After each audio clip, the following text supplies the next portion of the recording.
He ran away from home and joined the temple when he was 7. So he had so much attachment to his Gurudev. He never talked about the place of his birth. He never talked about his parents or where he came from. He said, "My Guru is my father, and Mayapur, this temple, is my home." So what were we doing when we were 7 years old? No? So from birth, he had this type of attachment. So anyway, so we won't talk about him maybe a little later. No? But today we all try to a little remember him.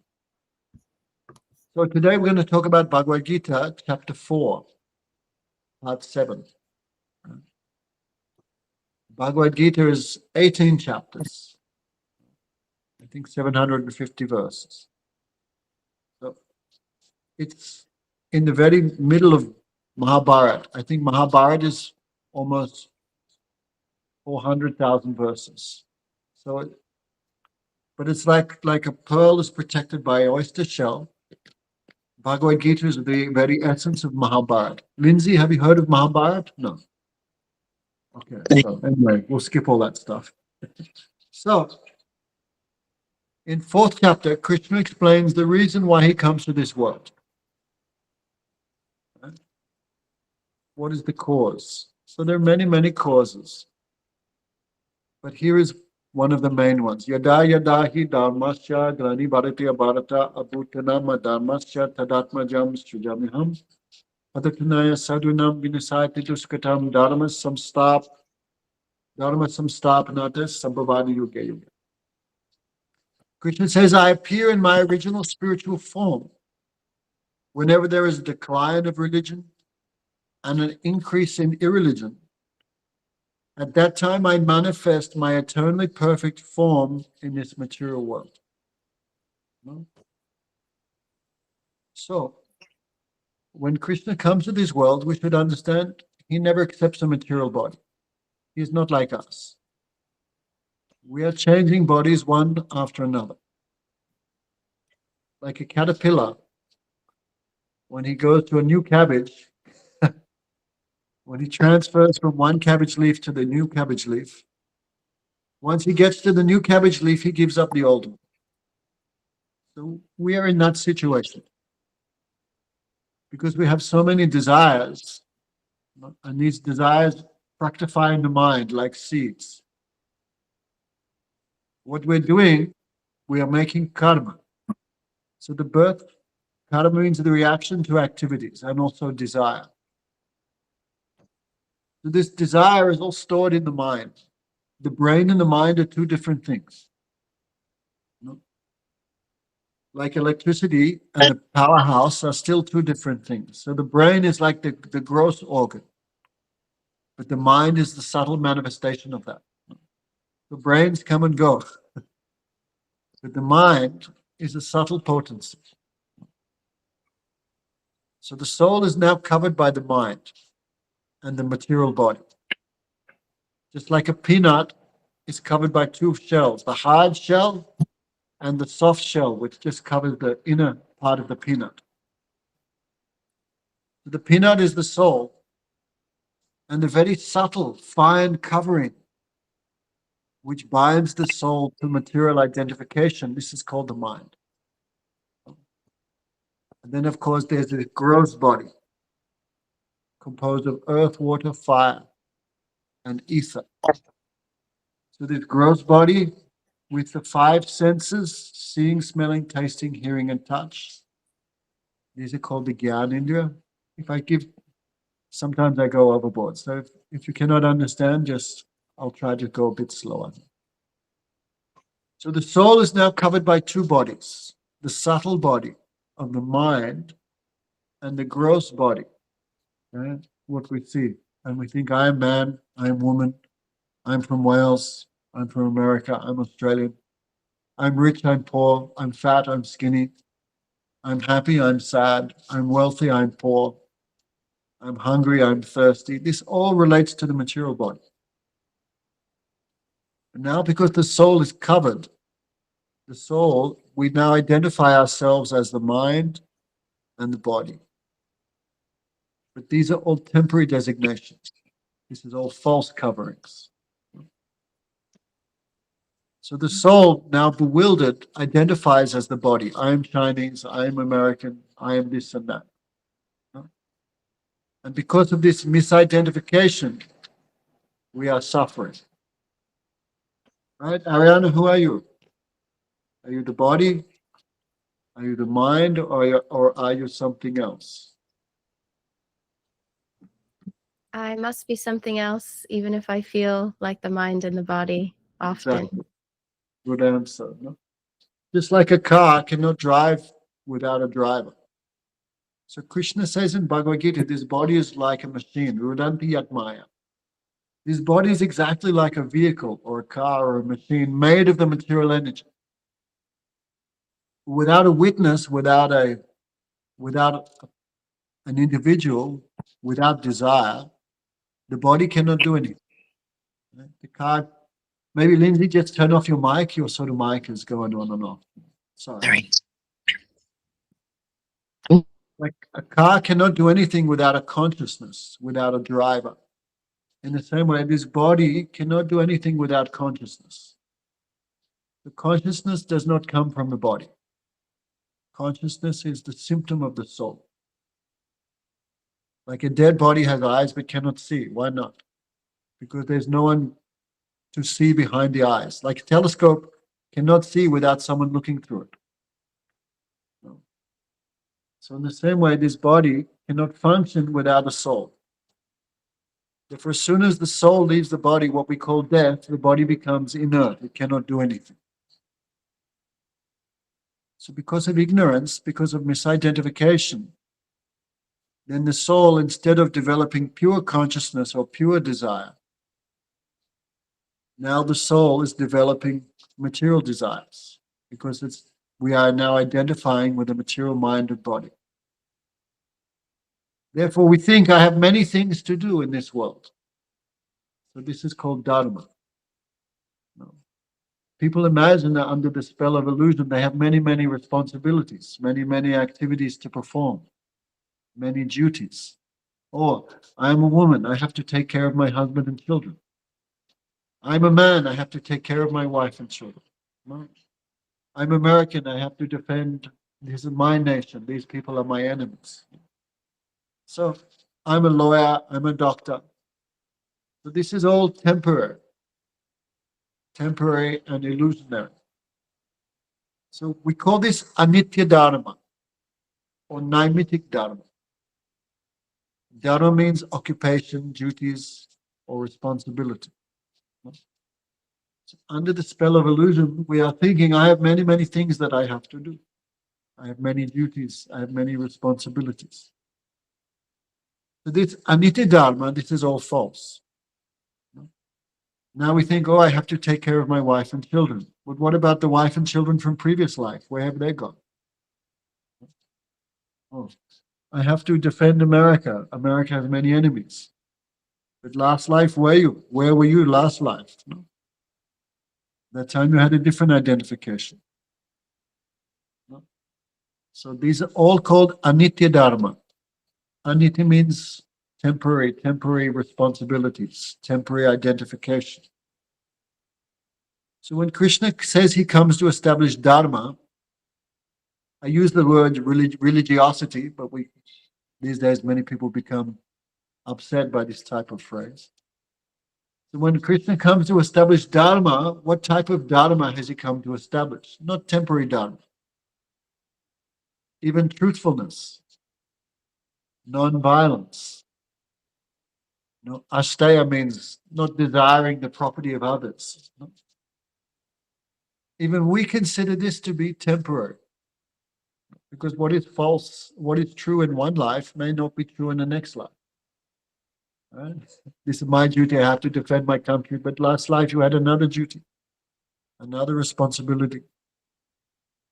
So the souls in this world are always changing dharmas, right? Because it's temporary. I have to do this, I have to do that. But Krishna never comes to establish that type of religion, that type of dharma. Because Krishna is not like us. We are changing the soul. Our soul is changing bodies one after another. Just like on Monday, I wear this dress. On Tuesday, I wear another one. Of course, not Hare Krishnas. We wear the same thing every day, but that's another point. So Monday, I'm changing dress. Tuesday, I'm changing another. Thursday, I'm changing into another. So Krishna is not like that because Krishna is not changing bodies. We are changing bodies because our soul and body is different. But Krishna is not changing bodies because his soul and body are the same. He has a spiritual body. When Krishna comes in every age to establish religion, right, he's not coming every time in a different material form. He's coming in his original spiritual form every time. Understand, Ariana? Maybe not the last part. You said he comes in his own spiritual form every time. What does that mean? He's not changing into different bodies. Krishna eternally has the same form. Right? Because his body is spiritual, he's not influenced by the time factor like we are. We are forced to accept old age. We are forced to accept disease. We are forced to accept many things. But because Krishna has no material body, he's not forced to accept any of these things. So when he, just like you never see a picture of old Krishna. There's no picture of Krishna with gray hair or Krishna with glasses or wheelchair Krishna. No. No. Always he's 15 years, 8 months, 2 weeks old. So even though he's the most ancient being, the original person, the original consciousness, still he is without change. And where he not lives in the material world. Like the material world is temporary. And because we have temporary bodies, we're residing in the material world. But there is a spiritual world also. Unfortunately, people have no knowledge of that spiritual world. Actually, the material creation is very insignificant. This is only 25% of the actual creation. There are millions and millions of material universes. I've heard the number 10 quadrillion universes in the material world. But this is only a fraction of the entire creation. 3/4, Krishna, one name of Krishna is Sripad Vibhuti. Tripad means 3/4.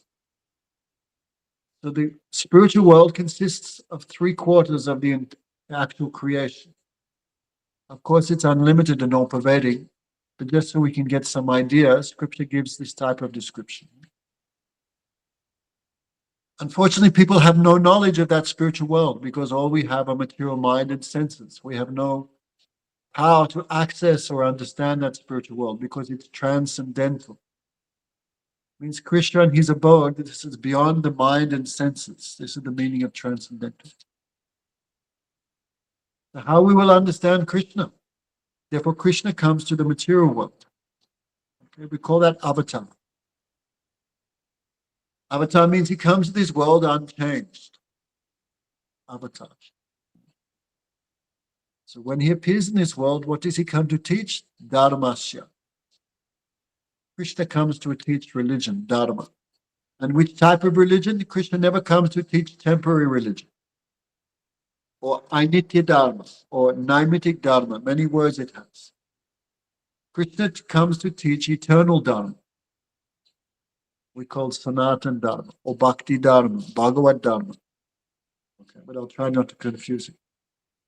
So Krishna comes to teach eternal religion. He does not come to teach temporary religion. That's why when many people hear of Krishna's activities and Krishna's teaching, they become confused because it doesn't match with their material idea of what is real Dharma.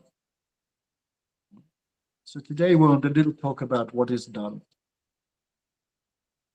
Dharma means inherent quality. Dharma means inherent quality, that quality you cannot separate from an object. like fire. What is the Dharma of fire? What is the inherent nature of fire? The inherent nature of fire is to be hot. The inherent nature of fire is to consume. We've never seen a cold fire. We've never seen a fire which does not consume. It's because this is the Dharma of fire, the nature of fire. You cannot separate fire from the quality of consuming or being hot. It's an inherent quality. You cannot separate it. Like, what's the inherent nature of concrete? To be hard. We never met soft concrete. What's the inherent nature of sugar? To be sweet. What's the inherent nature of water? To be liquid. So the quality and the object cannot be separated. The question comes, everything has a nature. Everything has a nature. If something has no nature, we cannot see it, we cannot perceive it because it doesn't exist. Like we see wood, wood has a nature. I'm just looking at, I see brooms, brooms have a nature. I see fireplaces, fireplaces have a nature. Everything has a nature, and it's like, because of that we can identify it. What is the nature of the soul? Question comes. If everything is identified according to its dharma or its nature, then what is the nature of the soul? So that nature is eternal. So we cannot understand because we have not realized that. Like if I ask Lindsay, what's the nature of Australia? Or you ask me, what's the nature of Wales? I could not answer because I've never been there. I could guess something, but that would not be perfect. So now we cannot understand the nature of the soul because we haven't perceived it. We have not reached that. Therefore, we have to have guru. We have to have the association of saintly persons, because they have reached that platform and they can describe it to us. The one liberated soul can never have a difference of opinion to another liberated soul, because all souls have the same eternal nature. The one perfected soul can never give different teachings to another perfected soul. That's incongruous. That's the first time I've used that word ever. Incongruous. It cannot happen. Because all souls have the same eternal nature. All souls are individual, that is true. But despite having individuality, they're all the same. Like snowflakes. All snowflakes have the same nature, but each snowflake is individual. So in simple language, Krishna is not creating different types of souls. There's no such thing as a Hindu soul or a Muslim soul or a Christian soul or an atheist soul or a Chinese soul or a man's soul or a woman's soul. There's no such thing as that. Souls all have the same eternal nature. So how can we understand it? Now, just like if I close my eyes and go into, if I close my eyes and someone takes me into another house, I cannot possibly understand what's there because I have not perceived it. So what is the eternal nature of the soul? We have to go to someone who has vision. So that is, we call guru. But all gurus will have the same opinion because they're all realizing the same thing. And what are the scriptures? The scriptures are statements of God and statements of the perfected souls. So we can fully believe the statements of the Vedas. The Vedic scriptures perfectly describe the eternal nature of the soul. If we ignore their advice, ignore their instructions, and try to understand it ourselves, it will not be possible. Because we are trying to understand something beyond illusion. If I'm encased in illusion, how can I possibly understand that? It's not possible. No? So Krishna comes to this world to teach not any temporary religion. If we look at even the so-called religions of this world, they all have a beginning. Christianity has a beginning. Islam has a beginning. Buddhism has a beginning. There are so many thousands of religions which have come and gone. What happened to the religions of the Greeks, the Romans, the Celts, the Mayans, the Aztecs, the Indians, the Aborigines? All have come, all have gone. So they must be temporary. If something has a beginning, it has an end. It cannot be eternal. In Vedic thought, we teach people eternal does not mean no end. Eternal means no beginning. So the soul has no beginning. The soul has no creation. The soul exists because it's Krishna's potency. Like sunlight have no beginning. Sun means sunlight. There's no which is first, which is second. There's no question of Krishna existing without the souls, because they're his potency. Krishna exists, his energy exists. And the soul is one of his energies. No? So the soul have no beginning. Krishna has no beginning. And the relationship between the soul and Krishna, this is called eternal religion. This is called Nitya Dharma. Krishna comes to teach that. So what is the nature of the soul? The nature of the soul is to serve. Everyone is serving. There is no one who is not serving. Even the king is serving his subjects. Subjects are serving the king. Mother is serving children. Wife is serving husband. Husband is serving wife. Even the most selfish person in the world is serving his own body and mind and desires. He's also a servant. The dog is serving. The cat is serving. Everyone is serving someone or something. So when the nature of the soul, because now the soul is covered by illusory material bodies, instead of serving Krishna, the service tendency of the soul is now come to this world. And then we suffer. So there's one great saint, Bhaktivinoda Thakur, he gave a beautiful example in one book called Nitya Dharma.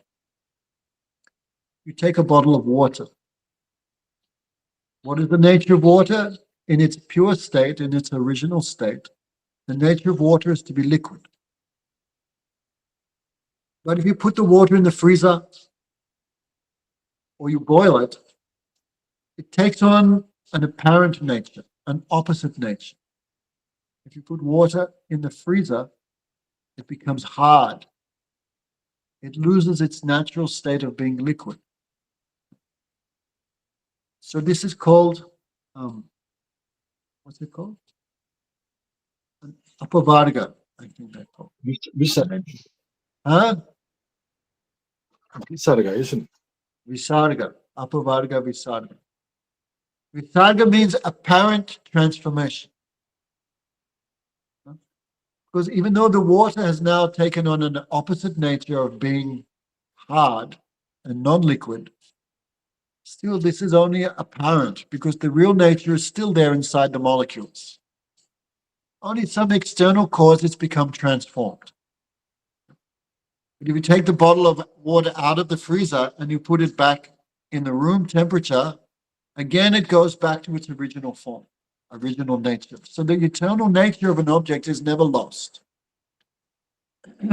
It may become temporarily transformed, but it's never lost. So the soul has its own eternal nature, and that is to love Krishna. If you love someone, you serve them. But the soul has come to the material world and is now covered by mind and senses. Because of the material nature, the soul experiences an apparent transformation. It takes on its opposite nature temporarily. But that is not its real nature. The real nature is still inherent. The real nature of a soul as a servant of Krishna is still there inside. But now it's become apparently transformed or hidden. What's the opposite of a servant, Ariana? A master. An enjoyer. The master enjoys, And the servant serves, right? The duty of Possibly. the sorry? I said possibly. I think the servant might enjoy and the master might serve as well. Anyway, that's a different thing. The job of the servant is to increase the happiness of the master, right? Have you ever had a job? Yes. What were you doing? I have a job right now. I'm working in an office. Right. And what's your duty? To make money for the boss, to arrange Yes. everything for the boss. All right. Anyway, so the opposite of a servant is an enjoyer. Right. When the soul comes to this world, instead of serving, the soul becomes a master, an enjoyer. But that is not its real nature. That is the opposite. And then you suffer. Because the nature of enjoyment is no matter how much we give the mind or the senses, no matter how much we give this body, it wants more. An enjoyer always wants to enjoy more. Like you put wood onto a fire, it consumes, it always wants more and more. You put oil in a fire, it always wants more and more. The fire never says enough. I had enough. The fire always wants more and more and more. So the soul, bewildered by illusion, thinks, I need more. I need more sex desire. I need more wealth. I need more opportunities to enjoy. I cannot enjoy here, I'll go here and enjoy there. There's a nice woman, I can enjoy her. No? I can work, collect money and enjoy in this way. And this way the soul becomes encased in its own desires, like a silkworm is encased in a web. Not like silkworm. He eats mulberry leaves, then he makes a web. He encases himself and dies inside. We are like that. Now we have so much desire, so much thirst for enjoyment. Someone told me that word yesterday, thirst bait. We were talking. I said, thirst bait, what's that? It's like when the internet entices you, gives you a desire to enjoy something. Thirst bait. So the soul, forgetting its nature, has now identified with the material body, and what we want, I will enjoy. Give me this, give me that, give me this. The problem is, no matter how much you give, no matter how much you consume, the nature of material lust never satisfies. Krishna is so kind, even though we've forgotten him, we've forgotten our eternal nature. He comes to this world to remind us, this is not this is your real happiness, your real benefit is not in what you are now doing. Your real benefit is with me. No? That's why Krishna's message is not very popular. If you tell someone you are not actually a master, you are a servant, immediately people, because they have so much lust, they cannot digest such a message. But still, Krishna is very patient. Even though we have been here millions and millions of lives, Krishna never gives up his nature. And what is Krishna's nature? To be kind, to be merciful. So even if no one listens, Krishna still comes age after age, time and time again, to give this message. There's a nice story Madhusudana Maharaj told in Kartik. There's a big festival in October called Deepavali. It's called the Lamp Festival. Deep means lamp. Avali means to offer. So these days people offer firecrackers and stuff like that. But original Deepavali, people offer lamps. Actually, there's a big temple in Ayodhya, and they just offered 2 million lamps in October. Imagine 2 million oil lamps. Anyway, so this festival is there since ancient times. So Krishna's mother, Yasoda, she was offering lamps. And she was praying, oh, this lamp may give Krishna long life. This lamp may give Krishna freedom from disease. This lamp may give Krishna all his desires. Means she's doing everything for Krishna's happiness, offering lamps. So these lamps, they put in like leaf cups, dry leaf cups, and they float on water. Actually, if you come Vrindavan, you'll see some people offer like 1,000 lamps, 10,000 lamps. And they're all floating in a line on the river. It's very beautiful. So mother's very busy doing all this. Then Krishna goes off. Then he's on the bank, and some of these lamps he's catching and putting onto the shore. So maybe mother offers 1,000 lamps, and Krishna's caught 5 or 10 of them because he's only very small. So 5, 10 lamps he puts on the bank. Then mother sees this and she comes and she's upset why Krishna is disturbing. So what you're doing? Then Krishna said, Mother, this is my nature. My nature is to deliver. In a higher sense, it means Krishna's nature is to take souls out of the ocean of birth and death and put them again on the shore, means on his service. So Krishna said, that is my nature, to deliver, to take out of material existence, to take out from the water and put to the land. Then Madhya became surprised how Krishna can give such an answer. Then Madhya said, but I offered 1,000 lamps, you only saved 5 or 10. And Krishna said, Mother, what can I do? I can only deliver those souls who come to me.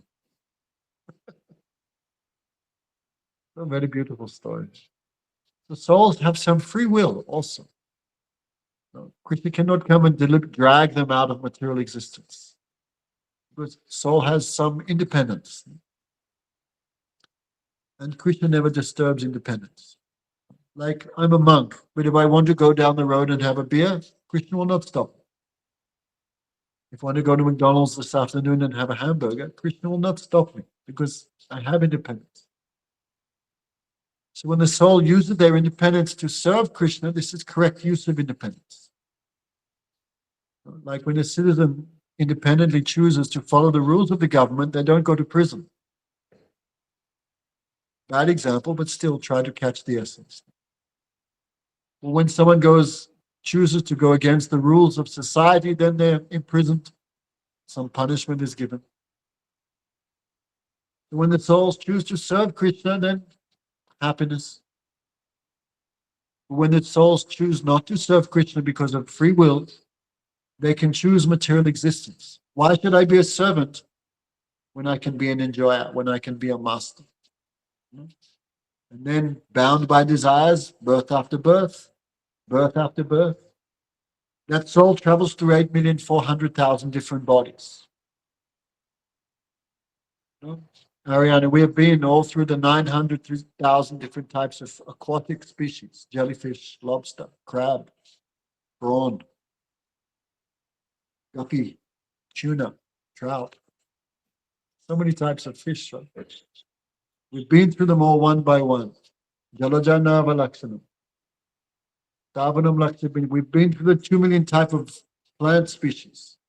How many different plants? Coconut trees, banyan trees, willow trees, oak trees, tea trees, corns, tomatoes, weeds.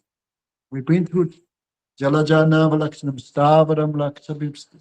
2 million type of plant species. We've been one by one. We've been through them all. Krimli or Sanka, we do 2,100,000 type of germ, insect, bacteria, grasshoppers, worms, spiders, microbes. Microbe also has soul. He's also moving. He's also reproducing, also taking birth. Then we've been through the 1,100,000 type of four-legged animals. We've been through the 1 million species of birds, quadrupeds, cows, sheep, goat, all these things. We've been through the species of birds, and now we have human form. There's also so many species of human beings. Welsh is one species. Scottish is another species. Really, England, I know what you call them down there. Celts, another species. French, another species. Germans, right? Russians, Chinese, Mongolians, Even in China, so many different type of Chinese. North, completely different to the south. West, fully different. Africa, how many tribes?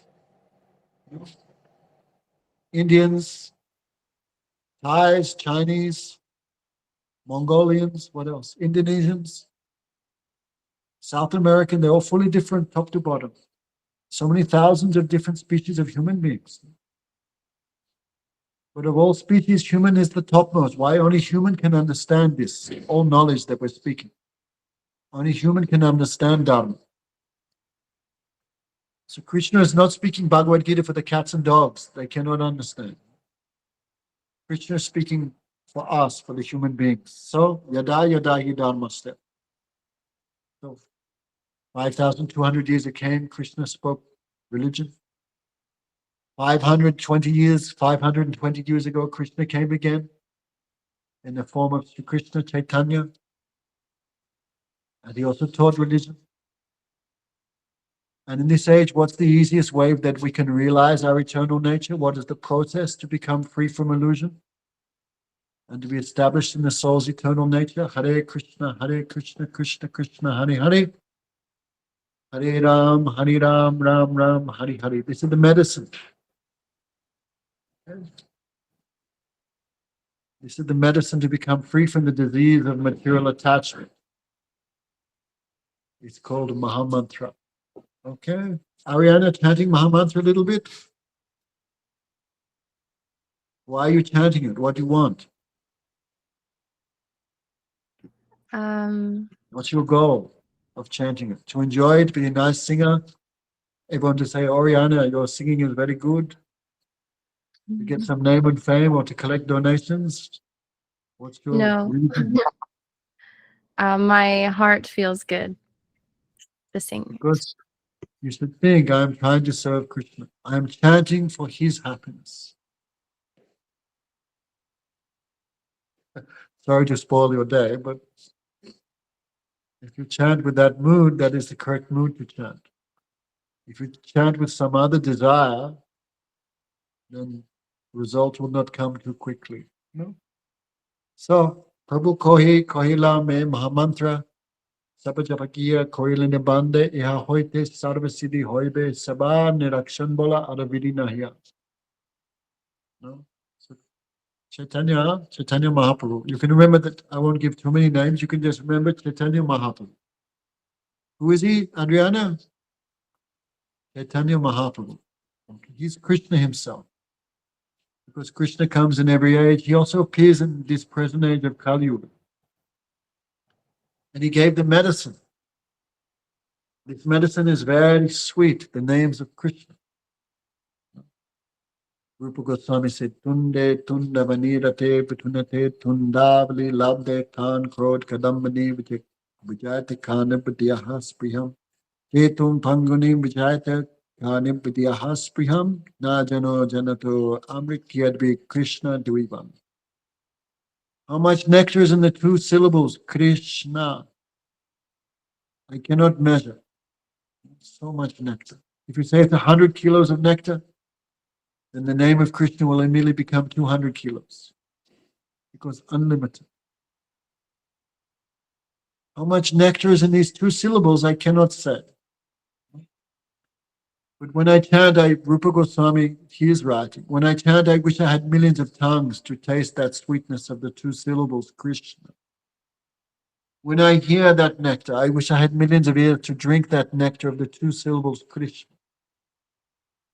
Now our senses are disturbing us so much because the senses want material enjoyment. Because the senses are material, the senses want to enjoy material things. But when you taste this name of Krishna, the material senses will give up that. Just like someone who drinks nectar never drinks the water from the toilet. So when the syllables of Krishna dance on the tongue, that time the senses no more want to taste anything else. They just become absorbed, fully absorbed in that. So in that way, it says the senses become like inactive. It means blind. They close their eyes towards material enjoyment. They become absorbed in the sweetness of service of Krishna. The eyes see his beautiful form. The ears hear his name. The nose smell Krishna's fragrance. You know? Krishna's body is so cool like sandalwood paste. So all senses become absorbed in serving Krishna. You know? That is the result of chanting the names of Krishna. So this is the medicine. Just like a diseased person does not like to take medicine. Diseased person, because the medicine tastes bitter. So the doctor anyhow by force gives the medicine.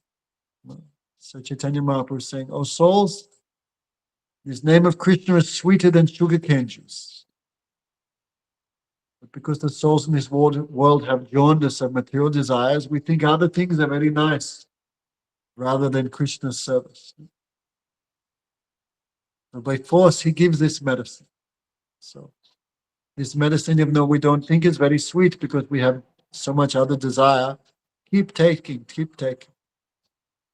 If you take this medicine of the names of Krishna, it will destroy your material desires and give you direct perception of Krishna. So Prabhu Kahila Mai Mahamantra. Always chant this Mahamantra. Hare Krishna, Krishna Krishna, Hare Hare. Hare Ram, Ram Ram, Hare. Sabajapagira Koila Nibanda. Chant always and count how much I'm doing. You see, devotees always have bead bag. What we're doing? Counting. Oh, today I did so much. Yesterday I did more. That means my determination has decreased today. So devotees, we try to chant a fixed number every day to become steady. It gives steadiness of the mind. So Korina Nibanda. If you do this, if you just follow this rule of just chanting the names of Krishna, Sarvasiddhi, all perfection will follow you.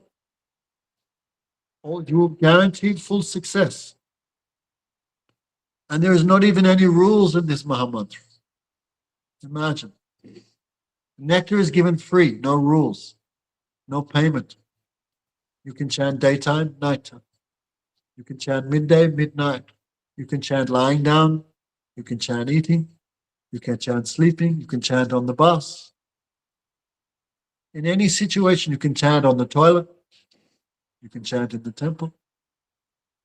Such a thing is given freely without any restriction. Take. No one takes something free, right? If someone comes on the street and gives you something, you doubt what's wrong with it. But Mahamantra is not like that. Don't doubt. It's given free. He's giving free. So Ariana, when you chant and sing, don't charge money for chanting names of Krishna. Okay, can you do that? I don't. Or I don't do that. Yeah. Because Krishna gave it to us for free. How can we charge others for it? Right? Our Gurudev gave millions of lectures, whole life, but he never charged any fee for any lecture. How can we do this? This is criminal. No?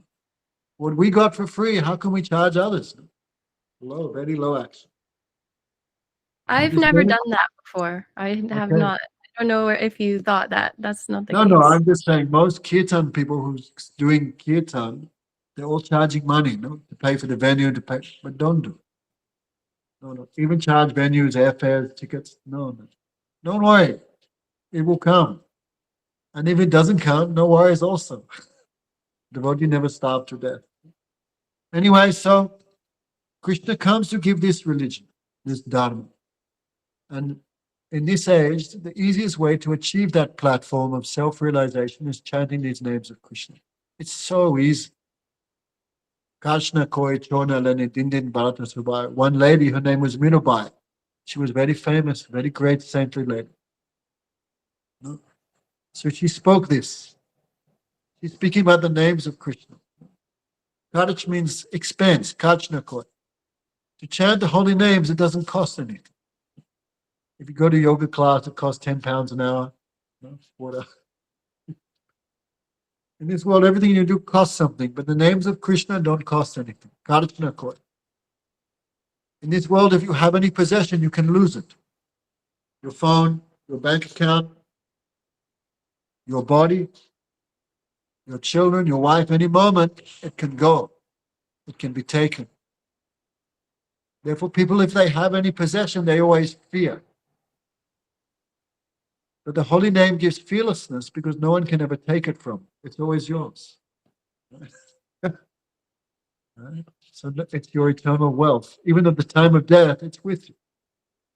At the time of death, you have to leave everything. The name of Krishna is always with us. So in India, when someone dies, and they carry them to the cremation ground, when they're carrying the body, they all sing, everyone. Ram Nam Satya Hai, they sing. Govinda Nam, in Vrindavan they sing, Govinda Nam Satya Hai. The name of Krishna, that is the only eternal thing, the only real thing.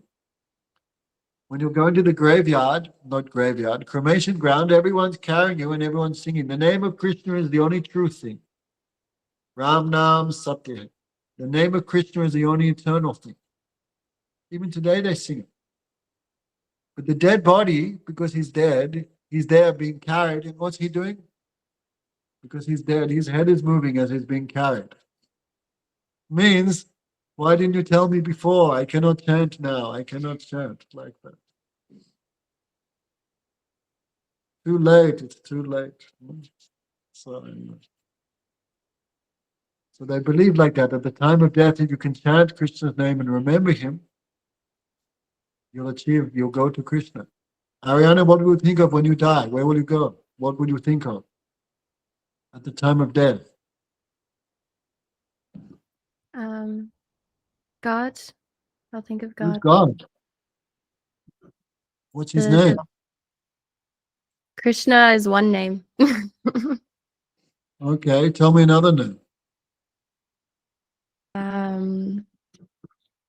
The divine, the great Divine mother, God. great father. Now you're just making stuff up.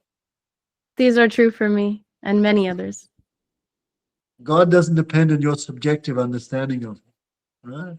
You can't just superimpose a name on him. He has his own eternal name. Right? English is a new language. You can't just make up a name and give it to him. You can't just superimpose his name on him. He already has his name, and his name is eternal. So take little advice from the Vedic scriptures, okay? Don't use your own mind and intelligence to understand something which is so much beyond us, okay? When I first came to devotees, I heard this, don't speculate. Sorry? With all due respect, Uh-huh. it's your own subjective experience as well. I do appreciate your No, we're not at all. We're not using any subjective experience. Not at all. What Bhagavad Gita says, we're using that. Krishna's experience. It's not the only religion, and so it is a subjective experience. That's just, I appreciate your opinion. This is not my opinion. We just gave a whole class, what's religion? Anyway, don't worry, again and again hearing little because we're so much covered by the mind, we have so much faith in it. We have so much identification with the mind. What the mind tells us, we believe that. That's when I first joined the temple, I heard the phrase, don't speculate. What your material mind will understand of something which is transcendental. But we so much believe the mind because we're so much identified with the mind and body. When mind and body tell us, we believe that. But what scripture tells us, we don't believe that. Then we remain in birth and death. Okay, anyway, I don't want to scare you off, which I probably already have, but give you something to think about a little bit.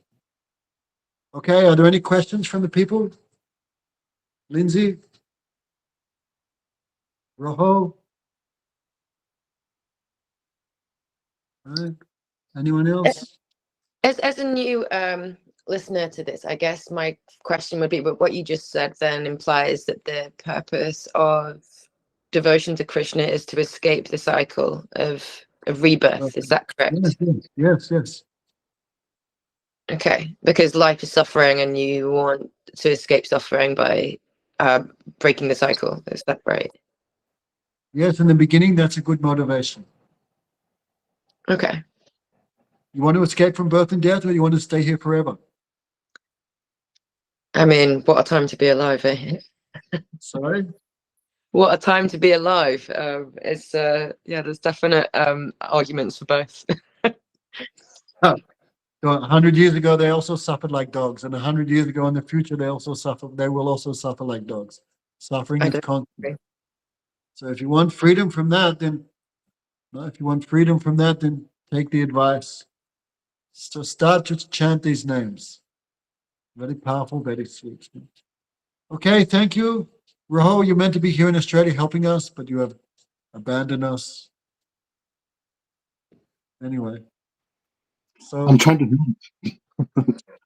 Still, we're starting tomorrow. We're doing all the seedlings on Friday. We're not really ready, but anyway, we have to become ready. Okay. bro, Thank you, Alex. Maharaj, I was thinking, well, perhaps it's a little late to present a question, but I don't know if you would like to perhaps make a little distinction between primary names and secondary names like Mokinam Okay. and Yes, then Ariana can be peaceful. yeah. So we call Mukhi and Gonya. Of course, God has unlimited names, unlimited, because He is also unlimited. So, yes, Rohini is making me more politically correct. I appreciate it. So, because the Supreme is unlimited, He has unlimited qualities. So, accordingly, He has also people have so many different mentalities, different qualifications, different environments, different societies. Therefore, everyone, according to their own capacity and according to the unlimited qualities of Supreme Lord, there are unlimited names. But the Vedas have divided them into two gradations, primary and secondary names. Secondary names are God's relationship to this world. Like Supreme Mother, Supreme Father. So if we can accept these as names of God, then they'll also come in the category of secondary relationship, because God is the Father of the creation and the Mother of the creation. So these are called secondary names because the creation is temporary. It comes and goes. Because the creation is temporary, names in relationship to the creation are considered secondary, not eternal. So the secondary names, if you chant the secondary names, you'll get some understanding, you'll get a secondary result. You cannot get a primary or eternal result by chanting secondary names. Therefore, the Vedas describe the primary names of the Supreme Lord. Also secondary, but they give emphasis on the primary names. The Supreme Lord also exists without the creation. He doesn't need the creation. When the entire creation is finished, He still remains happily. The primary names, if you chant the primary names, these are the eternal names of the Supreme Lord. So these eternal names also two divisions, Aishwarya Gat and Madhurya Gat. Aishwarya Gat means the names of the Supreme Lord in relationship to His power, His position. We call it Aishwarya, His wealth, His knowledge, His strength, His renunciation, His fame. These names are all Aishwarya Gat now because they describe His opulence, His potency, His greatness. But especially in Gaudiya line, Gaudiya Sampradaya, we do not consider God's greatness to be His greatest aspect. We give more importance to His sweetness. Someone may be great, but not sweet. Adolf Hitler. Great, powerful. Donald Trump, great, powerful. Is sweetness there? Sweetness is more. We give the Vedas also describe the names which describe the sweetness of Krishna, God. But Krishna, amongst all these names, Ariana, the name Krishna is the greatest because Krishna means the all sweet. Krishna, two syllables, Krishna. Krish means to attract. By His unlimited beauty, He attracts all souls towards Him. By His sweetness. Krishna's sweetness is so amazing. Sometimes Krishna sees a reflection of himself in a jeweled pillar or mirror or a pond of water.